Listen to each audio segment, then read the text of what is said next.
दोस्तों, दुनिया के सबसे ज्यादा आबादी वाले लोकतंत्र देश भारत में चुनाव हो रहे हैं। देश भर में लोग अपना नेता चुनने के लिए वोट देते हैं और वोट की एक सबसे बड़ी निशानी तर्जनी उंगली पर लगने वाली इंक है। दक्षिण भारत के शहर मैसूर की एक फैक्ट्री में बनी यह स्याही चुनावी प्रक्रिया की अखंडता को बनाए रखने का काम करती है। साथ ही डुप्लीकेट वोट को रोकने और धोखाधड़ी से निपटने में महत्वपूर्ण भूमिका निभाती है। आज हम इसी स्याही के इतिहास के बारे में जानने की कोशिश करेंगे, तो वीडियो में अंत तक बने रहो। चैनल को जरूर सब्सक्राइब करें। वीडियो में आगे बढ़ते हैं।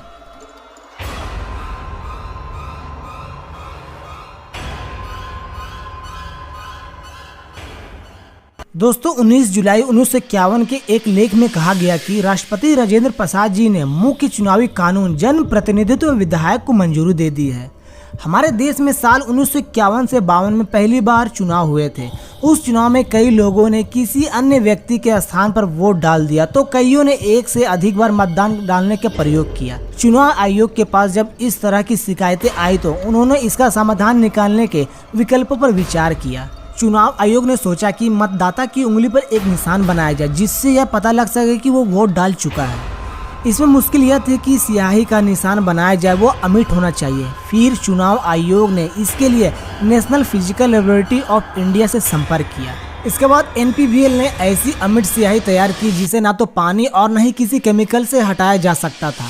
NPL ने यह स्याही बनाने का order Mysore paint and varnish company को दिया। अमिट स्याही बनाने वाली कंपनी MBPL का इतिहास वाडिया राजवंश से जुड़ा है।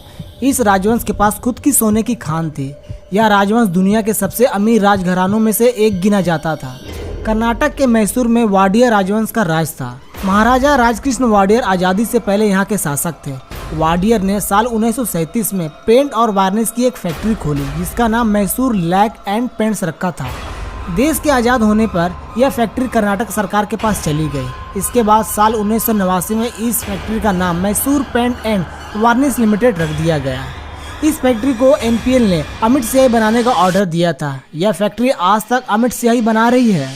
साल 1962 में हुए चुनाव में पहली बार MBPL कंपनी द्वारा बनाई गई अमिट स्याही का इस्तेमाल किया गया। तब से लगातार इस स्याही का उपयोग चुनाव में हो रहा है। रिपोर्ट के मुताबिक माने तो स्याही का निशान 15 दिनों तक नहीं मिटता, क्योंकि जैसे जैसे नई कोशिकाएं पुरानी कोशिकाओं की जगह ले लेती है, निशान मिट जाता है। यह नाखूनों पर तब तक लगा रहता है जब तक नाखून बड़े नहीं हो जाते। दोस्तों, हालांकि 1971 तक स्याही नाखून पर नहीं बल्कि उंगली पर लगाई जाती थी। ऐसी ही खबर आई थी वाराणसी के एक भावी दुल्हन ने यह कहते हुए वोट लेने का फैसला नहीं किया कि शादी के दिन स्याही का निशान अच्छा नहीं लगेगा। खैर दोस्तों, चुनाव में इस्तेमाल होने वाली इस अमिट स्याही का फॉर्मूला गुप्त है। ना तो national physical laboratory of India और ना ही Mysore paint and varnish limited ने इस स्याही के फॉर्मूले को सार्वजनिक किया है।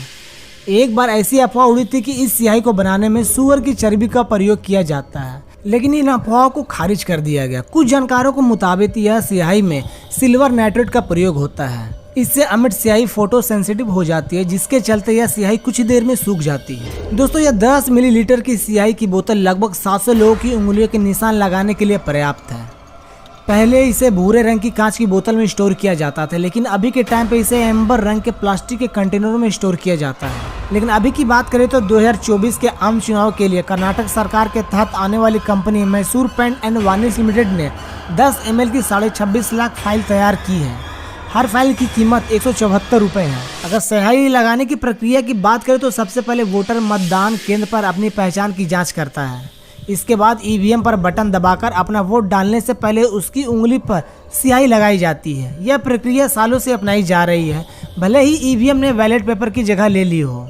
MPVL की बनी अमिट स्याही का प्रयोग सिर्फ भारत में नहीं होता है। दुनिया के कई सारे देश में MPVL की यह अमिट स्याही खरीदते हैं और अपने यहाँ चुनाव में इसका उपयोग करते हैं। एक रिपोर्ट के अनुसार 28 देश MPVL से यह स्याही खरीदते हैं। इन देशों में दक्षिण Africa, Canada, Malaysia, Cambodia, Afghanistan, तुर्की, नाइजीरिया और भी बहुत से देश शामिल हैं। दोस्तों, उंगली पर अमिट स्याही लगाने का यह फैसला बेहद कारागार रहा। यही वजह रही है कि इस साल भी इसी स्याही का इस्तेमाल हो रहा है।